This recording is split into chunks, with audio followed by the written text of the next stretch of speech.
going on, everybody? Things have changed a little bit when it comes to weather. Uh, some of it's blown away because we're on top of a hill, but I'll show you guys what I'm working on today. So we had blowing snow the last couple days. I got here this morning and the cattle were reaching out to try and grab apples. So I threw a bale in and that kind of subsided them. But today I got working on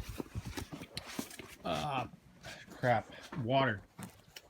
We have the cattle are fed on a water line that goes to a pond that's all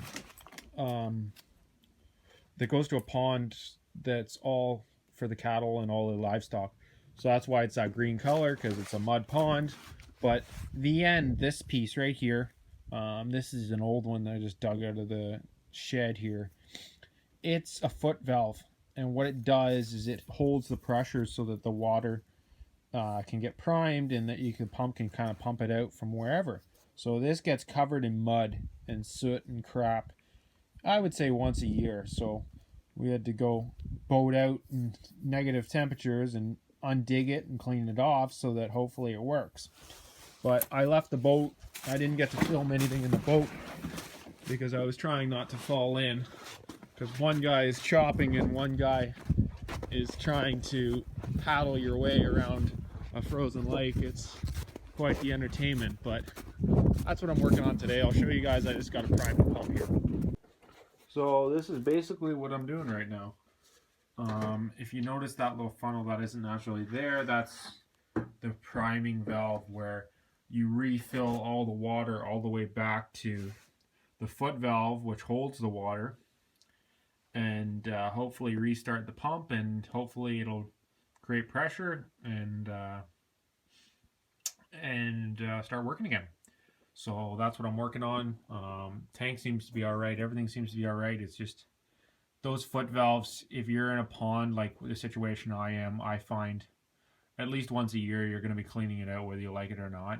And it always happens at the worst times, like anything, right? So it's starting to get cold and it's half froze the ground. So I basically had to icebreaker with someone else to try and get it so that we could get to the point to the foot valve out there. So that's it was interesting, but we got it done so far, and hopefully this works. Hopefully I've cleaned it out enough where it'll suck water again. So that's what I'm up to, guys. So maybe I should talk about how we got to this point. So I was noticing in early fall that it was starting to slow down, and it's kind of the inevitable thing where your water pressure is down, especially at the barn where there's a distance away from the house because the main pump's here.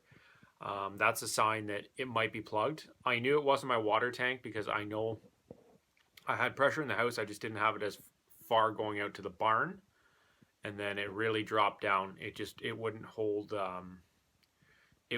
pressure. So it was really down the other day. So I knew that I had to start working on this before winter freeze, because it's a real bugger when winter comes around.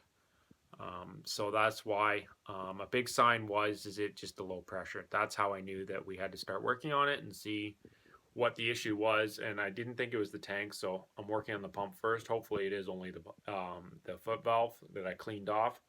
I couldn't get footage just because you just don't have the extra set of hands. It's a big pain in the ass to do as it is. So anybody who's doing this, if you have to do this on your farm, oh crap. I find that according to the manual and I did it 7-8 times before. So I'll fill it until it won't fill anymore, and then I'll run the pump for 10 seconds. And then after that 10 seconds, I'll do it again, and 5 or 6 times usually gets it, but you never really know. So like, it's trying to tell me it's full right now, but I guarantee you it's gonna frickin' stop again. Just like that, just after I stopped filming, the thing started working, and the water pump for the cattle is going again. I want to thank you guys for watching. Feel free to comment, rate, and subscribe as always. And if you like this video, feel free to give it a thumbs up. And also, guys, if you know anybody that might like these videos, feel free to share them and show them to them. I'd really like to reach a bigger audience and keep showing you guys what I do on my farm. Thanks a lot. Keep farming.